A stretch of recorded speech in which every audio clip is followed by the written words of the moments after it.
Hi అండి. అందరికీ నమస్కారం. కన్యా రాశి వారికి అక్టోబర్ నెలలో వామ్మో 2 పెద్ద అదృష్టాలైతే కలిసి రాబోతున్నాయి. ఈ వ్యక్తి ద్వారా తిరుగులేని రాజయోగం అయితే పట్టబోతుంది. విపరీతమైన ధనప్రాప్తి 1000 కాదు 10,000% అనేది కలగబోతుందండి.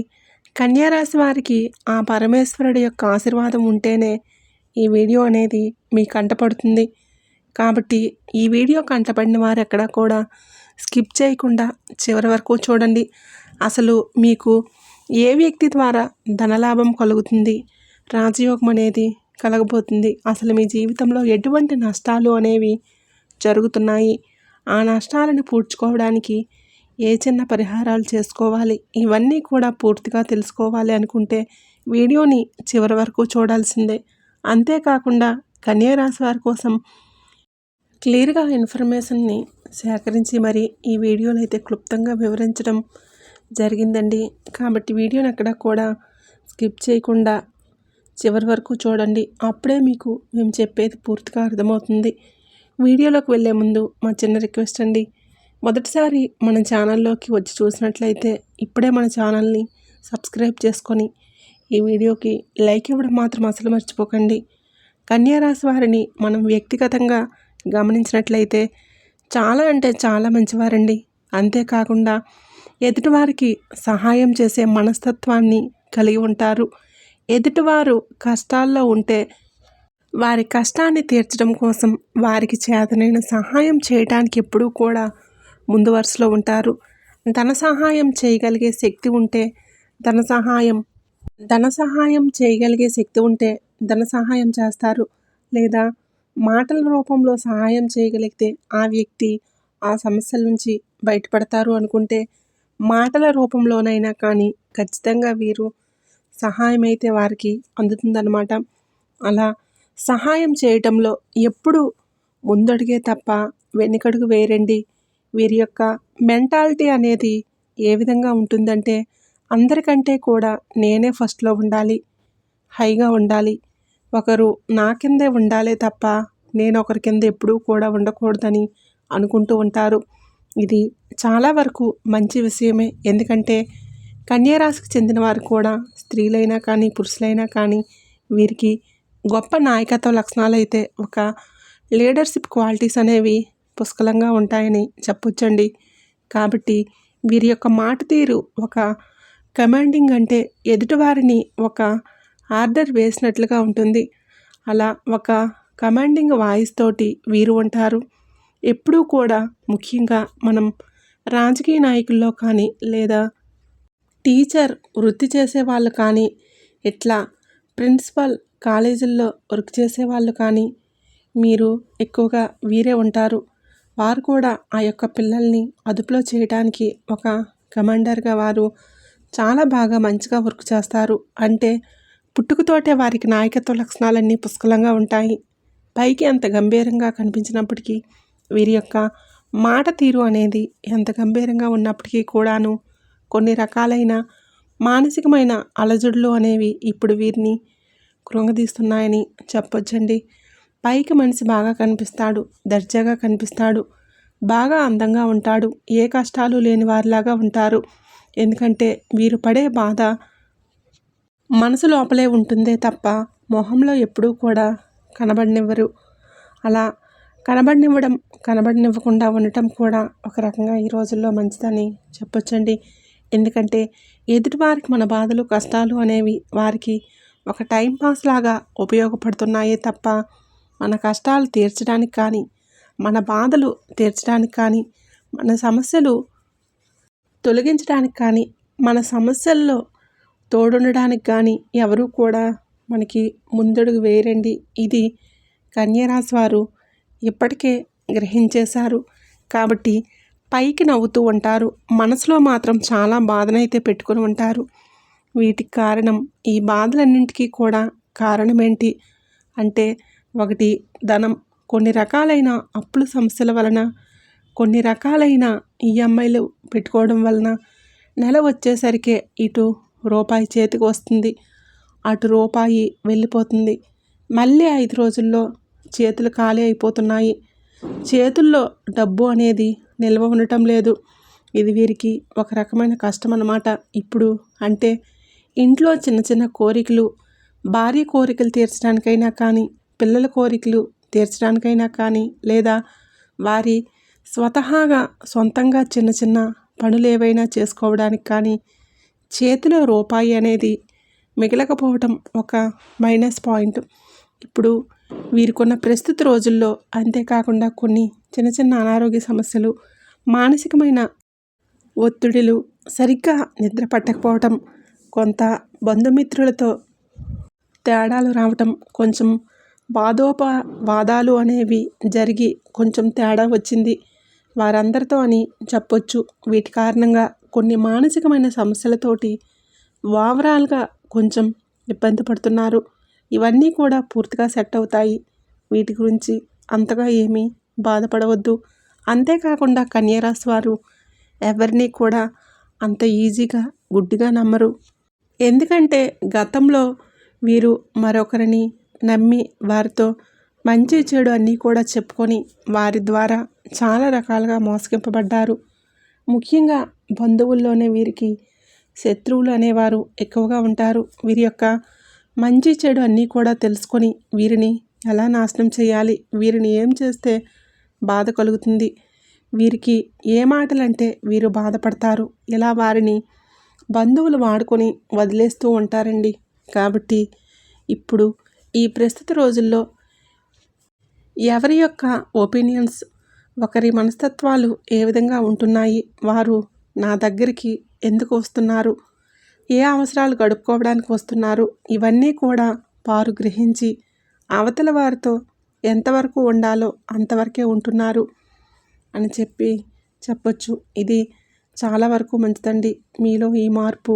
ఎందుకంటే మనకి ఆరోగ్యం బాగోలేదు అని అంటే మన దగ్గరికి వచ్చి మనకి సపోర్ట్ నించొని నీకేం కాదమ్మా అని చెప్పి కనీసం మాట ద్వారా మనకి ధైర్యాన్ని ఇచ్చేవాళ్ళు కూడా లేనప్పుడు, ఇదిగో ఈ 10 రూపాయలు తీసుకుని వాడుకో, కష్టాల్లో ఉన్నావు కదా అని చెప్పి అనేవారు లేనప్పుడు, మనకి మన పిల్లలకి ఇదిగో మీ అమ్మకి మీ నాన్నకి హెల్త్ బాగోలేదు కదా, మీ పిల్లల్ని మేము చూసుకుంటాము, మీరు పిల్లల గురించి వరి అవ్వకుండా కోలుకోండి అని చెప్పేవారు లేనప్పుడు ఒకరి గురించి ఆలోచన అనేది ఈ రోజుల్లో అనవసరం. అలా మన వెంటే ఉండి మన మంచి చెడు, మన బాగోగులు, మన కష్ట సుఖాల్లో పాలు పంచుకునేవారు కనుక మనకి తోడుగా నిలబడితే అటువంటి వారి కోసం ఎంత దూరమైనా వెళ్ళొచ్చండి. వారి కోసం ఎంత ధనమైనా ఖర్చు పెట్టవచ్చు. అలా కాకుండా అవసరాల కోసమే వాడుకొని అవసరం తీరిపోయిన తర్వాత పక్కకు నెట్టేసే వాళ్ళని ఎంతవరకు ఉంచాలో అంతవరకే ఉంచాలి. ఇందులో మాత్రం మీరు చాలా చాలా కరెక్ట్గా ఉంటున్నారు. ఏదైనా కానీ మొహాన చెప్పే మనస్తత్వం అది కూడా ఈ మధ్యనే మారారు. ఇలా గతంలో కొన్ని మనసులో ఉన్నప్పటికీ వాటిని బయటికి తలపకుండా మనసులోనే ఉంచుకొని ఒక యుద్ధమే చేశారండి. అలా అంటే బాగుండేది. వారిని ఆ టైంలో ఈ మాట నాతో అన్నప్పుడు నేను వారికి ఈ మాట అప్పచెప్తే బాగుండేది. అలా రకరకాలుగా అనుకొని అప్పుడు అనలేనివన్నీ కూడాను ఇప్పుడు ఏదైనా సమయం వచ్చినప్పుడు, సందర్భం వచ్చినప్పుడు ఏ మాట ఎప్పుడు ఎలా వాడాలో బాగా తెలుసుకొని దానికి తగ్గట్లుగా వారి యొక్క మాట తీరుని మార్చుకున్నారు అని చెప్పవచ్చు. వీరికి తెలివితేటలు లేవని కాదండి అర్థం. ఎందుకంటే కన్యరాశి వారు చాలా చాలా తెలివైన వారు. కాకపోతే కొన్ని బంధాలు నిలబెట్టుకోవడం కోసం కొన్నిసార్లు మౌనంగా ఉన్నారు. అవే బంధాలు ఇప్పుడు వారికి ఎటువంటి మంచి చేయడం లేదు, హాని తప్పితే ఎటువంటి ఉపయోగం లేదు అని తెలుసుకున్న తర్వాత వారితో ఎలా ఉండాలో, ఏం మాట్లాడాలో అలాగే ఉంటున్నారు. ఇప్పటి రోజులను బట్టి అది 100కు 1000% కరెక్ట్ అని నేను చెప్తాను. ఎందుకంటే నేను చెప్పినట్లుగా మన కష్టాలు, మన బాధలు కొంతమంది ఏంటంటే జస్ట్ వింటున్నారు. విని వాటిని టైంపాస్ చేసుకొని మళ్ళీ మన గురించే అవతల వారికి వెళ్ళి, అరే వాళ్ళ ఫ్యామిలీలో ఎలా జరుగుతుందంట్రా, వాళ్ళ భార్య వీడిని ఇట్లా అన్నది, వీడిని వాళ్ళ భార్య అలా అన్నాడంట్రా, ఇలా చెప్పేసుకొని ఒకరికొకరు చెవులు కొరుక్కొని మళ్ళీ మనం బయటికి వెళ్తే మనల్ని చులకనగా చూస్తూ ఉన్నారు. అటువంటివి కూడా కొన్ని జరుగుతూ ఉన్నాయి. కాబట్టి మీరు ఎంత దగ్గర స్నేహితులైనా కానీ వారితో కూడా మీ యొక్క పర్సనల్ విషయాలు అనేవి చెప్పకుండా ఉంటేనే మంచిది అన్న విషయాన్ని గుర్తుంచుకోండి. ఎప్పుడూ కూడా ఎదుటివారు ఎలా ఛాన్స్ దొరికితే వీరిని ఎలా తొక్కేయాలా అని చెప్పి చూస్తూ ఉంటారు. ముఖ్యంగా ఈ యొక్క కన్యా రాశి వారు అందంలో చాలా చక్కగా ఉంటారండి. చూడ్డానికి చాలా గంభీరంగా ఉంటారు. మాట తీరు కూడా చాలా లౌడ్గా ఉంటుంది.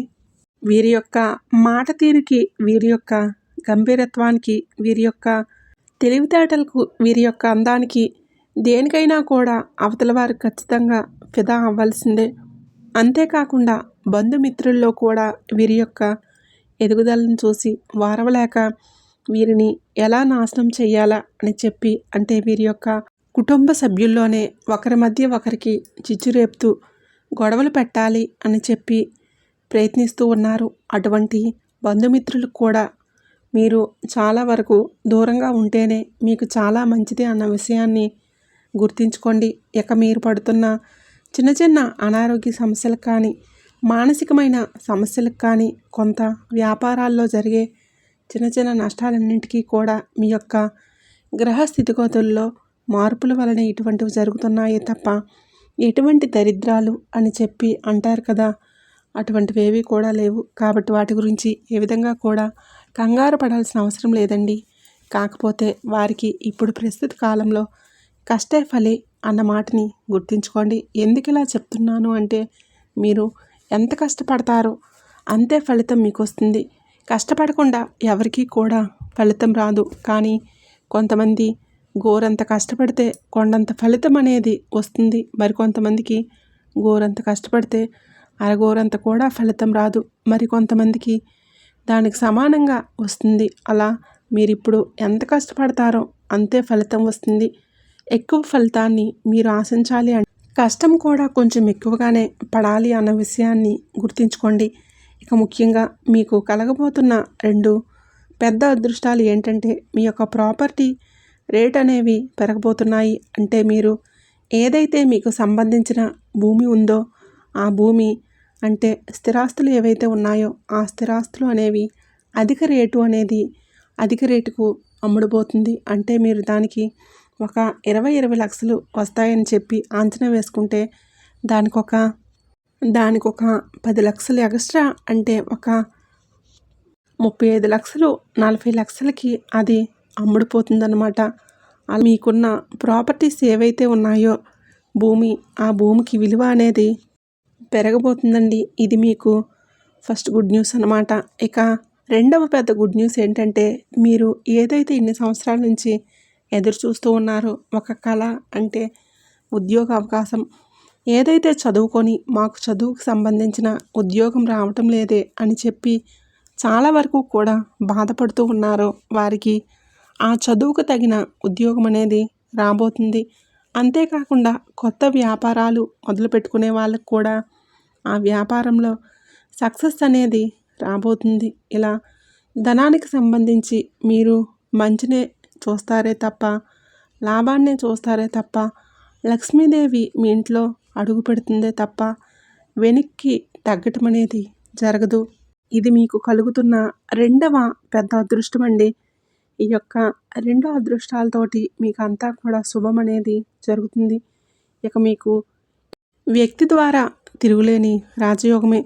ఆ వ్యక్తి ఎవరంటే, మీరు ఎవరినైతే మీ యొక్క లైఫ్ పార్ట్నర్ ఉంటారో ఆ యొక్క లైఫ్ పార్ట్నర్కి మీ గతంలో కొన్ని రకాలైన సమస్యలు వచ్చినప్పటికీ, కొన్ని రకాలైన ఇబ్బందులకు గురైనప్పటికీ, ఒకరి మీద ఒకరు చాడీలు అనేవి ఒకరికి చెప్పినప్పటికీ కూడాను మీ యొక్క జీవిత భాగస్వామి ఎవరైతే ఉన్నారో ఆ జీవిత భాగస్వామి ఇప్పుడు ఆడవారు అనుకోండి, ఆడవారికి మగవారు లేదా మగవారికి ఆడవారు ఎవరైనా కానీ మీ యొక్క జీవిత భాగస్వామి ద్వారా మీకు అఖండ రాజయోగం, తిరుగులేని రాజయోగం అనేది, విపరీతమైన ధనప్రాప్తి అనేది కలగబోతుంది. అది ఎలా అంటే కనుక, మీరు వారి పేరుతో ఏం చేసినా కానీ, వారి పేరుతో ఏది మొదలుపెట్టినా కానీ, వారి చేతుల మీద ఏది మొదలుపెట్టినా కానీ అది ఖచ్చితంగా సక్సెస్ అనేది అవుతుందన్న విషయాన్ని గుర్తుంచుకోండి.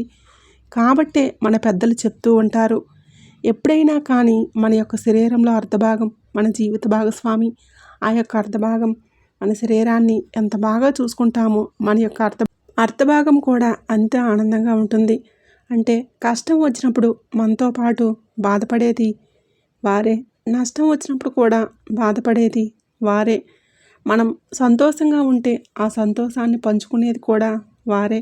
కాబట్టి ఆ జీవిత భాగస్వామి ద్వారా మీకు అఖండ రాజయోగమైతే కలగబోతుందండి. అది ఏ రూపంలోనైనా జరగవచ్చు. మీరు దేనికైనా కానీ మొదట వారి చేతుల మీద చేపించే ప్రయత్నం చేయండి. అలా చేస్తే కనుక ఖచ్చితంగా మీకు మంచి ఫలితాలు 100కు 100% వస్తాయండి. దానివలన మీకు ధనప్రాప్తి కూడా వస్తుంది. ఎవరికైనా కానీ కలిసొచ్చే కాలం, అనుకూలమైన సమయం అనేది కొంతకాలమే ఉంటుంది. అలా మీకు ఇప్పుడు మీ జీవిత భాగస్వామి ద్వారా కలిసొచ్చే కాలం, అనుకూలమైన సమయం అనేది మొదలైంది. కాబట్టి మీ తెలివితేటలను బట్టి దాన్ని ఎలా ఉపయోగించుకుంటారో అలా కనుక మీరు ఉపయోగించుకోగలిగితే మీకు డబ్బు అనేది అలా వస్తూనే ఉంటుంది అన్న విషయాన్ని గుర్తుంచుకోండి. ఇక ముఖ్యంగా ఈ నెల రోజుల్లో కూడా మీకు వృత్తిపరంగా, ఉద్యోగపరంగా, వ్యాపారపరంగా, చిన్న పెద్ద బిజినెస్లు చేసే పరంగా, అన్నిటి పరంగా కూడా మంచిగానే ఉంటుంది. కాకపోతే ఇందాక మనం చెప్పినట్లుగా కష్టపడాలి. కష్టే ఫలి అన్నమాట గుర్తుంచుకొని దానికి తగినట్లుగా కష్టపడండి. ప్రతిఫలం అనేది డెఫినెట్గా వస్తుందన్నమాట. ఇక ఎవరైతే రియల్ ఎస్టేట్ వారు, రాజకీయ రంగంలో ఉన్నవారికి, సినీ రంగ పరిశ్రమల్లో ఉన్నవారికి, వైద్య రంగంలో ఉన్నవారికి కూడా అనుకూలంగానే ఉంటుంది. ఎవరైతే కోర్టు కేసు వివాదాలతోటి ఇబ్బంది పడి మీ వైపు తీర్పు రాలేదు అని చెప్పి ఎదురు చూస్తూ ఉన్నారో మీకు అనుకూలమైన తీర్పు వచ్చి అందులో గెలిచే అవకాశాలు కూడా కనిపిస్తూ ఉన్నాయి. అంతేకాకుండా ఈ నెల రోజుల్లో మీకు ప్రయాణాలు కూడా తగిలే అవకాశం అయితే ఉంది. మీకు నరదిష్టి అనేది చాలా ఎక్కువగా ఉంటుందండి. ఆ నరదిష్టిని తొలగించుకోవడం కోసం ప్రతి రాత్రి పడుకునే ముందు రాళ్ళ ఉప్పుతో దిష్టి తీసివేసుకుంటూ ఉండండి. ప్రతి శనివారం కానీ, మంగళవారం కానీ ఆంజనేయ స్వామి గుడికి వెళ్తూ ఉండండి. ఎవరైతే ఆంజనేయ స్వామి గుడికి వెళ్తూ ఉంటారో వారి ఒంటిని ఆవహించి ఉన్న దృష్టి దోషాలన్నీ కూడా పూర్తిగా తొలగిపోతాయి. మీరు బయటికి వెళ్ళేటప్పుడు ఖచ్చితంగా ఆడవాళ్ళైనా మగవాళ్ళైనా కానీ నుదుటిన సింధూరాన్ని పెట్టుకొని బయటికి వెళ్ళండి. దీని ద్వారా చూసేవారి యొక్క దృష్టి అనేది మీ యొక్క సింధూరం మీద పడి దాని ద్వారా వారి యొక్క దృష్టి చూపు అనేది అంటే నరదృష్టి అనేది చాలా వరకు తగ్గుతుందన్నమాట. ముఖ్యంగా కన్యారాశి వారు ఏదైనా సోమవారం రోజు శివాలయానికి వెళ్ళి స్వామివారికి అభిషేకం చేయించే ప్రయత్నం చేయండి. ఇక లవర్స్ ఎవరైతే ఉన్నారో లవర్స్ పరంగా కూడా చాలా అనుకూలంగా ఉంటుంది. కొన్ని రకాల విభేదాలు వచ్చినప్పటికీ కూడాను మళ్ళీ మీ ప్రేమే మిమ్మల్ని దగ్గరికి చేరుస్తుంది. ముఖ్యంగా ఎవరైతే ఉద్యోగాల్లో ఉన్నారో వారికి మంచి ప్రమోషన్స్, మంచి పలుకుబడి, పేరు ప్రఖ్యాతులు వచ్చే అవకాశం కూడా కనిపిస్తుంది. ఇక విద్యార్థులు ఎవరైతే ఉన్నారో విద్యార్థులకు కూడా చాలా అనుకూలంగా ఉంటుందండి. కాకపోతే విద్యల్లో మీరు కొంచెం కష్టపడితేనే మీ యొక్క కృషికి తగిన ఫలితం వస్తుంది అన్న విషయాన్ని గుర్తుంచుకోండి. గ్రహస్థితిగతులను అనుకూలంగా మార్చుకోవడానికి మీ రాశిపరంగా ఉన్న దోషాలను తొలగించుకోవడం కోసం గోమాతను పూజిస్తూ ఉండండి. అప్పుడప్పుడు కుదిరినప్పుడు గోశాలకు వెళ్ళి గోమాతకి చక్కగా పాదాలకు పసుపు రాసి, నుదుటిన పసుపు రాసి, కుంకుమ బొట్లు పెట్టి గోమాత చుట్టూ 9 ప్రదక్షిణలు చేసి తర్వాత గోమాతకు ఇష్టమైన ఆహార పదార్థాలు అంటే ఆకుకూరలు కానీ లేదా ఏదైనా క్యారెట్ కానీ, బీట్రూట్ కానీ, కీరదోసకాయ కానీ లేదా ఇంకా నానబెట్టిన పెసలు, ఉలవలు కానీ ఇలా బెల్లంతో కలిపి తినిపించడం. ఇలా చేయటం వలన గోమాత సేవ పూజ అంటే గోమాత సేవ చేసుకోవడం, పూజ చేసుకోవడం వలన మీరు అనుకున్న పనులు అనుకున్నట్లుగా సక్సెస్ఫుల్గా అవుతాయి. మీ యొక్క గ్రహస్థితిగతులు కూడా మీకు అనుకూలంగా మారుతాయి. వాటి పరంగా ఎటువంటి దోషాలు ఉన్నా అవి కూడా తొలగిపోతాయి.